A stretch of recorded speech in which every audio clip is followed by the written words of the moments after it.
My name is Corporal Andrew Tracy, and today we're going to be conducting a demo of the CT-6 free fall parachute.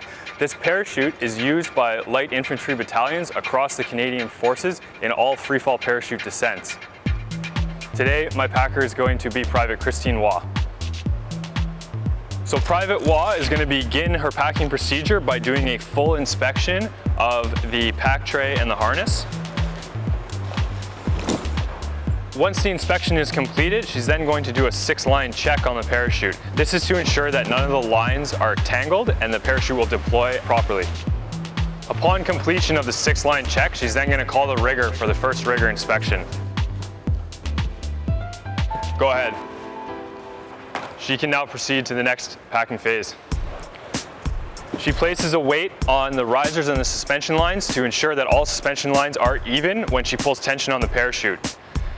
She's now stowing her brakes at 50%. This is to ensure that the canopy is going slower when it deploys. Once the brakes are stowed, she's now going to begin stacking her canopy. While she's stacking the canopy, she's also inspecting it for any damage, rips, tears, or frays. There's 7 cells and each cell is stacked one on top of the other. She's now going to ensure that all 7 nose cells are clear and not sucked inside the canopy.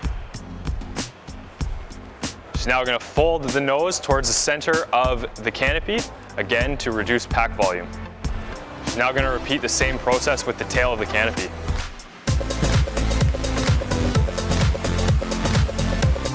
Again, folding the tail towards the center of the canopy in order to reduce pack volume.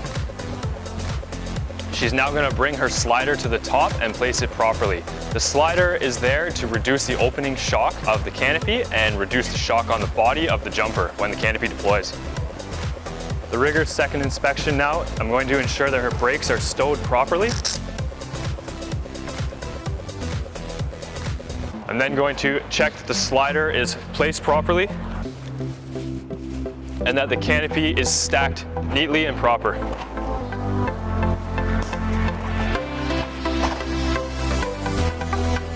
Go ahead.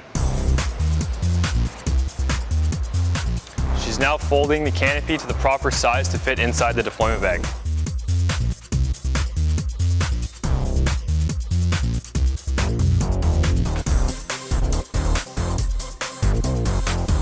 She's now going to close the deployment bag using the elastic stow bands and the suspension line stows to make locking stows.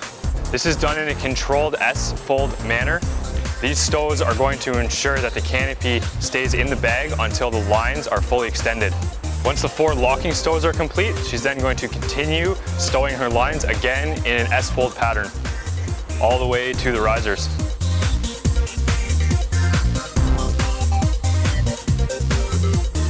She's now ensuring that the bridle of the deployment bag is clear from any material inside the deployment bag.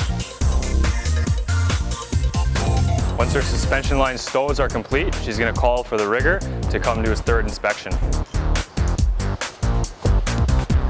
Go ahead. She's now going to place the parachute inside the pack tray and begin placing her risers down the sides of the pack tray. She's now closing the riser protector flaps. She's now going to fully place the parachute inside the pack tray. She's now going to close her side flaps and her bottom flap and lock them off with temporary pins.